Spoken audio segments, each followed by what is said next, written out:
Всем привет, с вами Киноборода. Я ходил в кино. Что же я посмотрел? Тайна в их глазах. Правосудие. Это мой долг перед дочерью. Нужно найти его, пока Джесс не нашла. Это ремейк фильма «Тайна в его глазах» в сопродюсерстве Испании и Аргентины. Оригинал кажется даже лучше, чем ремейк.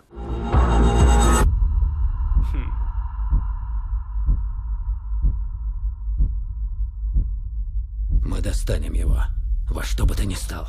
Есть у нас некая троица федералов. Это Джулия Робертс, это Николь Кидман и это Чуватель Эджиофор. Мне кажется, у нее довольно хуевый агент, потому что нормальный агент сказал бы уже поменять давно имя, фамилию, но эти же реально непроизносимые. Они пасут какую-то мечеть, потому что действие происходит в 2002 году, то есть через пару месяцев после 11 сентября, и там случается убийство рядом. Ну, находят зверски убитую девушку.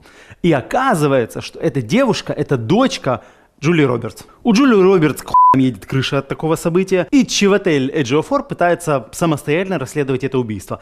Ну, почему самостоятельно? Потому что это как бы не входит в его обязанности, потому что он же должен следить за потенциальными террористами в мечети.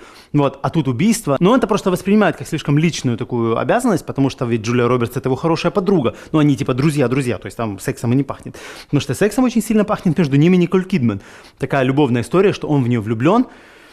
И вообще сильно по ней сохнет. И вся закрутка сюжета в том, что они не ищут убийцу все это время, они знают, кто убийца. Просто не могут ничего с этим сделать, потому что его защищают, другие полицейские, другие там ведомства американские.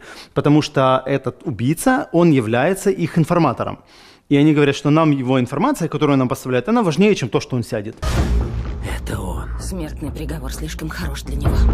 Нет, ты не можешь его допрашивать. Ты отпускаешь его, да?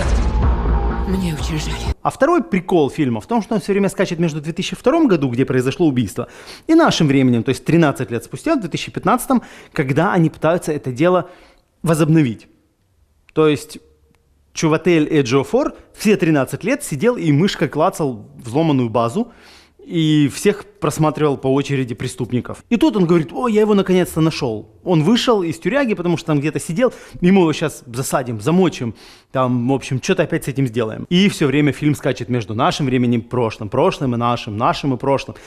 И как бы сложно ориентироваться, где какое время. Единственное, по чему можно ориентироваться, какой сейчас год, это по седине бороды Чувателя Эджиофора. Несмотря на интересную задумку, фильм скучный. Актеры хорошие, они действительно хорошо играют. Вот правда, они пытаются всячески выжать все из своей роли. И такое ощущение складывалось, что все время режиссер подбегал и говорил: хуй вы лицом играете, хуй вы что-то делаете, хуй вы вообще пытаетесь что-то выжать из вашей роли. Ваша главная актерская задача – это смотреть озабоченно. И реально, они весь фильм ходят с реально озабоченными ебанами, просто с нихуя. Ну, казалось бы, есть же моменты, где можно, по-другому себя вести, где персонаж можно показать с другой стороны. Нихуя. Видимо, режиссер слишком серьезно воспринял название «Тайна в их глазах». В фильме есть всего два момента, где актеры не смотрят все время озабоченно. Первый, когда Николь Кидман строит глазки Чувателю, а второй, когда у Джулии Робертс еще не убили дочку, и она с ней там типа смеется. Все остальное время они смотрят как Дэвид Блейн.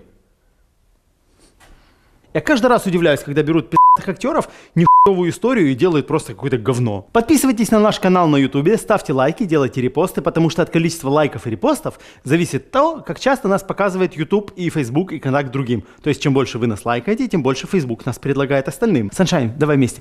Все в твоих руках, все в твоих руках, ты слышишь все, все в твоих, аху.